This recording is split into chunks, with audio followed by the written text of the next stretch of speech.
जिस समय लॉकडाउन लगा और लॉकडाउन लगा करके इन्होंने मजदूरों को अपने हाल पे छोड़ दिया और जहां हवाई जहाज खड़े होते थे हवाई अड्डे बेच दिए, पानी का जहाज बेच दिया, बंदरगाह बेच दिया और रेलगाड़ी बेच दी। रेलगाड़ी जहां खड़ी होती है रेलवे स्टेशन बिक रहे हैं और रेलवे की सब कीमती जमीन ये सरकार बेच रही है।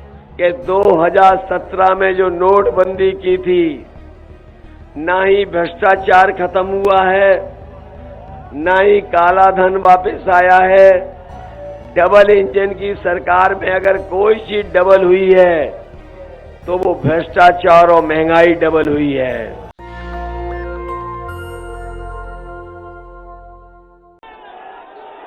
ये चुनाव जहां हर चरण में आगे बढ़ रहा है, जहां चुनाव आगे बढ़ता चला जा रहा है, आप सबको ये पता होगा कि पहले चरण से ही समाजवादी पार्टी और गठबंधन ने बढ़त बना ली है और पहले चरण में ही कई जिलों में भारतीय जनता पार्टी का खाता नहीं खुलने वाला। आप उत्तर प्रदेश में पता कर लीजिए, कई जिलों में भारतीय जनता पार्टी का खाता नहीं खुलेगा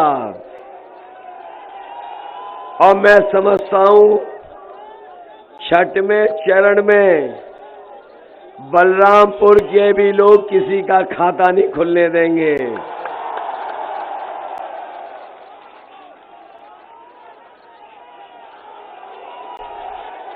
ये बलरामपुर के हमारे लोग ये उत्साह बता रहा है कि अब यहां पर खाता किसी का नहीं खुलेगा। डबल इंजन के फैसलों को याद कीजिए। 2017 में जब भारतीय जनता पार्टी सत्ता में थी, इन्होंने कहा कि नोटबंदी के बाद काला धन से लेकर के भ्रष्टाचार खत्म हो जाएगा। आज जब पीछे मुड़ के देखते होगे तो आप खुद महसूस करते होगे कि 2017 में जो नोटबंदी की थी, ना ही भ्रष्टाचार खत्म हुआ है, ना ही काला धन वापस आया है। डबल इंजन की सरकार में अगर कोई चीज डबल हुई है तो वो भ्रष्टाचार और महंगाई डबल हुई है। उसके बाद इन्होंने जीएसटी लागू की। जीएसटी का फैसला लिया और ये फैसला ऐसा लिया गया, न केवल देश की जनता बल्कि व्यापारियों को बताया गया कि जीएसटी लागू हो जाने के बाद न केवल व्यापारियों की मदद होगी बल्कि हमारे व्यापार को भी बढ़ावा मिलेगा। लेकिन बताओ, जीएसटी लागू हो गई, हमारे व्यापारी साथियों से पूछना उनका कारोबार बर्बाद हो गया कि नहीं हो गया। और वो समय भी हम लोगों ने देखा जिस समय लॉकडाउन लगा और लॉकडाउन लगा करके इन्होंने मजदूरों को अपने हाल पे छोड़ दिया। जो मजदूर महाराष्ट्र में, गुजरात में काम कर रहे थे, आपने वो तस्वीरें देखी होंगी कि लोग अपने पैदल चल करके घर पहुंचे थे, अपना सामान रख के लाए सर पर। छोटे बच्चे थे तो पैदल चल रहे थे, चलते थे रुक जाते थे, खाना पानी किसी ने नहीं पूछा। और इस सरकार के गलत फैसले की वजह से ये लोग परेशान हुए और कई लोगों की जान चली गई। जब जान गई तो अगर किसी की मदद भारतीय जनता पार्टी ने की हो तो हमें बता दो। मरने वालों की अगर किसी ने मदद की थी तो समाजवादी पार्टी और समाजवादी लोगों ने मदद करने का काम किया था। याद कीजिए कोरोना अभी बीमारी गई है। जब बीमारी आई तो लोगों को दवाई के लिए तरसना पड़ा और जहां हवाई जहाज खड़े होते थे हवाई अड्डे बेच दिए, पानी का जहाज बेच दिया, बंदरगाह बेच दिया और रेलगाड़ी बेच दी। रेलगाड़ी जहां खड़ी होती है रेलवे स्टेशन बिक रहे हैं और रेलवे की सब कीमती जमीन ये सरकार बेच रही है। बताओ बेच रही कि नहीं बेच रही? और इसलिए बेच रही नौजवान साथियों, वो पुरानी कहावत सुनी होगी आपने, न रहेगा बांस, जब सब बिक जाएगा तो फिर नौकरी कौन देगा, रोजगार कौन देगा? इसलिए सब कुछ बेच दिया। और उनके जो बड़े वाले मंत्री हैं उनका तो सुन लिया होगा वो लोटपोट वाला बयान कि जिसमें वो लैपटॉप दे रहे थे। वो जब से उन्होंने कहा है लैपटॉप देंगे तब से जनता लोटपोट हो रही है। वो कह रहे थे कि इंटर पास करने के बाद जो 12वां करेगा उन्हें लैपटॉप मिलेगा। और जब से लोगों ने सुना है इस लैपटॉप वाली बात को याद कर करके जनता लोटपोट हो रही है।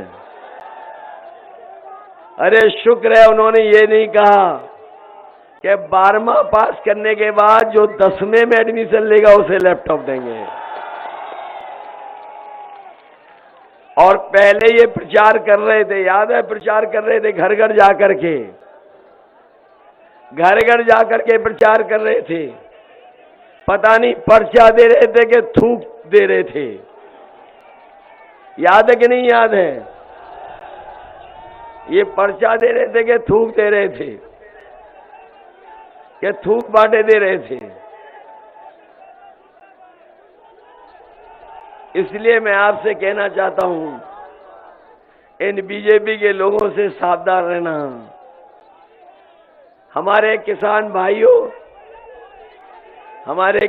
भाइयों, आपसे वादा किया गया कि इनकी सरकार बनेगी तो किसानों की आय दोगुनी हो जाएगी। आप में से बताओ किसान भाइयों कितनों की आय दोगुनी हो गई? और ये सरकार जो दावा करती है कि समय पर गन्ने का भुगतान हो जाएगा, हमारे किसानों का कई जगह पर गन्ने का भुगतान नहीं हुआ है। जो लोग कहते थे 15 दिन के अंदर हो जाएगा, वो 15 दिन के अंदर नहीं करा पा रहे हैं। चीनी मिलों के चक्कर भी काटने पड़े, धरने भी बैठना पड़ा। मैं अपने किसान भाइयों को भरोसा दिला के जा रहा हूं, समाजवादी पार्टी ने अपने मैनिफेस्टो में लिखा है कि सरकार बनेगी तो हमें बजट से अलग से अगर पैसा रखना पड़ेगा किसानों की मदद के लिए, तो बजट से अलग से पैसा रख करके किसानों का 15 दिन के अंदर भुगतान होने का काम होगा। किसी को धरने पर नहीं बैठना पड़ेगा, चीनी मिलों के चक्कर नहीं काटने पड़ेंगे। आपका धान लूट लिया गया, धान लुट गया कि नहीं लुटा धान? कोई कीमत नहीं मिली। और जब आप खाद लेने गए होगे तो आपको खाद नहीं दी सरकार ने, खाद नहीं मिल पाई, डीएपी नहीं दे पाई। और अगर खाद की बोरी लेके भी आए होगे तो बताओ 5 किलो की चोरी हो गई कि नहीं हो गई? मैं भी कभी कभी सोचता हूं ये बीजेपी के लोगों ने बोरी की चोरी कहां से सीखी होगी? ये बोरी की चोरी कहां से सीखी होगी? तब मुझे याद आया कि हमारे अपने गरीब लोगों ने कभी न कभी पार्ले जी का बिस्किट पैकेट देखा होगा। पहले वो पार्ले जी का पैकेट बड़ा आता था, जैसे जैसे महंगाई बढ़ी और उन्होंने मुनाफा कमाने का काम किया, पैसे उतने ही रह गए लेकिन पैकेट छोटा होता चला गया। बताओ छोटा हो गया कि नहीं हो गया? बीजेपी वालों ने बोरी की चोरी वहीं से सीखी है। और याद रखना किसान भाइयों, अभी तो ये 5 केली निकाल रहे हैं, अगली बार सरकार बन जाएगी तो हो सकता है 10 किलो निकाल ले। नेशनल दस्तक की आपसे गुजारिश है कि अगर इसको बचाना चाहते हैं तो नेशनल दस्तक को सब्सक्राइब करने के लिए रेड कलर के सब्सक्राइब बटन को दबाएं, फिर बेल आइकन की घंटी दबाएं। नेशनल दस्तक को बचाने के लिए बहुत जरूरी है कि हर खबर को शेयर करें, लाइक करें, कमेंट जरूर करें।